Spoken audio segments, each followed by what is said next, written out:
This video is brought to you by Captivating History. The Pequot War took place from 1636 to 1638 and helped to shape the power structure in North America. This particularly bloody and violent chapter of American history demonstrates the ingrained mistrust of an opposing culture. Before the war, the Pequots, the original Native Americans of present-day Connecticut, were trading heavily with the Dutch. This trading encouraged the Pequots to give up their nomadic existence and establish a stationary lifestyle. They began growing crops, swapping their temporary dwellings for permanent ones, while still engaging in migratory practices during the hunting season. The English Puritans were not as open-minded as the Dutch. They believed God had led them to this new land and it was rightfully theirs. They vilified the natives, equating them with the devil and labeling them as savages that needed taming. They believed that the diseases brought by the Europeans that ravaged the native population were God's way of punishing the natives for their blasphemy. In telling stories of behavior abhorrent to Puritan sensibilities, they absolved themselves, leaving their consciences clear, but their hands bloody. The English were competing with other European settlers, namely the Dutch and the Spanish, and the Native American tribes were also struggling for power amongst themselves. As the Pequot were the most powerful tribe in the Connecticut area, they claimed the right to trade with the Europeans. The Dutch controlled the Hudson River and traded metal objects for leather with the Pequot. The Dutch made leather hats, and the Pequot used the metal to make arrows and amulets.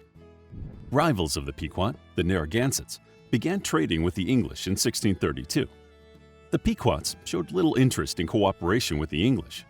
They intensified their dealings with the Dutch, setting up new trading posts on the Connecticut River, which did not go down well with the English settlers living in the Plymouth colony, who feared this move could potentially damage their business interests. The English decided to form trading posts to the north of the Dutch trading point, attempting to devalue it.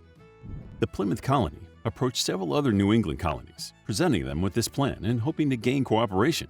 Among them was the largely Puritan Massachusetts Bay colony. The first governor of this colony, John Winthrop, refused to cooperate, citing that he did not want to interfere in these affairs. But he was lying. He sent out his scouts to the territory, led by John Oldham, intended to keep any trade profits for himself. While Plymouth started forming its trading base, Oldham informed Winthrop that the area was rich with potential.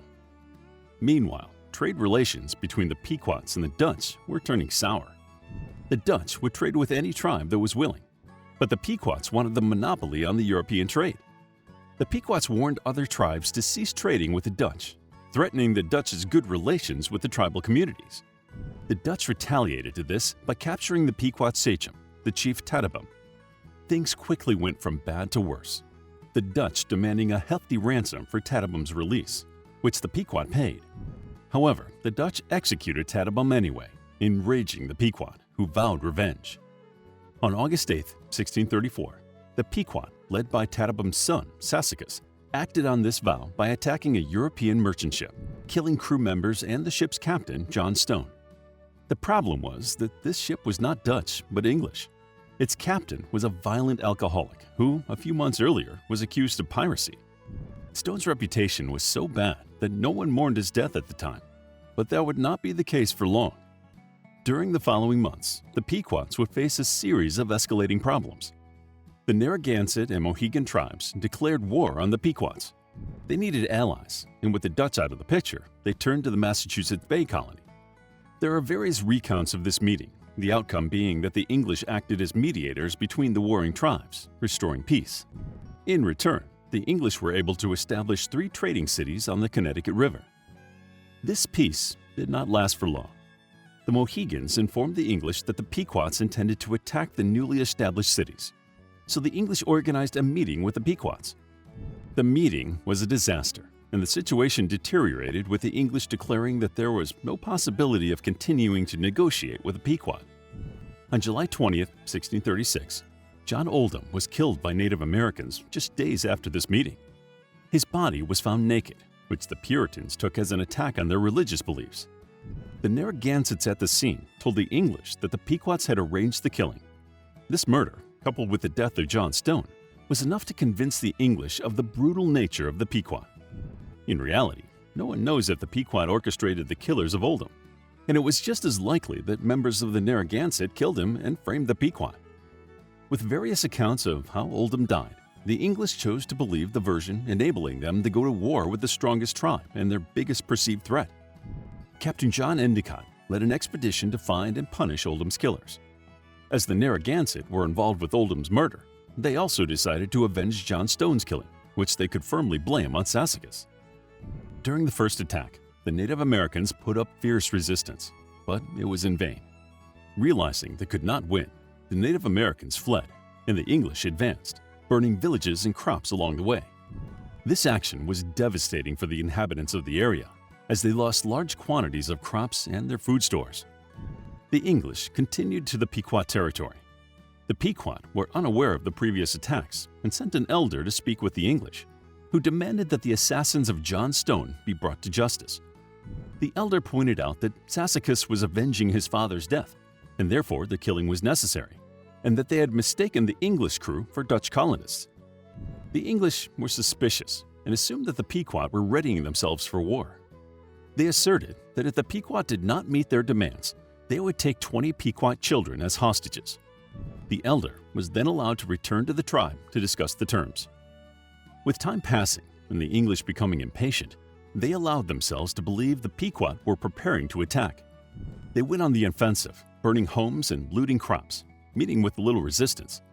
The War of the Pequot had officially begun. The Pequots had a lot of combat experience in their wars with other tribes, but they knew that they could not launch a full-scale attack on the English due to their armor and firearms. Initially, they stuck to small raids, using their natural advantage as locals to the area to surprise the English. They attacked with warriors firing a volley of arrows, then throwing themselves onto the ground, enabling archers behind them to continue firing. The English noticed that the most deadly projectiles had tips made of metal from the Dutch traders, so they set about obstructing the Dutch's trade with the natives. The English muskets were relatively short range, hitting targets 54 to 82 yards away, so the Pequot tried inflicting damage from farther away, as their bows could fire arrows at a distance of 100 to 150 yards. While the Pequots did possess some European firearms, they could not take full advantage of them as they were unreliable and difficult to service without the proper knowledge. The Pequots were respected warriors, and they knew it, which was one thing that ultimately led to their downfall. While the English studied their enemy, changing their tactics accordingly, the Pequots were confident that their fighting supremacy would win. To gather information, the English were using the old enemies of the Pequots, the Narragansett and Mohegan tribes. In 1637, the English officially allied with these tribes, destroying any chance for the Native Americans to join forces against the invaders. During the Pequot War, the largest military operation was the Mystic Massacre, or the Mystic River Campaign. We can glean insight into this time through written records and some oral history passed down through the surviving Pequots. Thanks to the efforts of archaeologist Douglas D. Scott, there is now some archaeological data to help us understand this conflict. The Mystic River Campaign lasted from May 17th to May 27th, 1637, culminating in a battle at Pequot Fort, otherwise known as Mystic Fort. The English had used information about their enemy's tactics gathered during the Pequot raids and painstakingly planned the campaign. They initially intended to sail up the Connecticut River, but instead decided to give the impression their troops were retreating. The English let the Narragansett lead them through their territories to the Pequots. Many amongst the English were distrusting of their Native American allies, but they desperately needed them. The English troops numbered only around 77 men, whereas the tribes contributed roughly 250 warriors. Under advice from the Narragansett and led by Captain John Mason, the English and their allies attacked Fort Mystic after midnight in late May of 1637. They split forces, with part of the troop captained by Mason and a second force led by Captain John Underhill.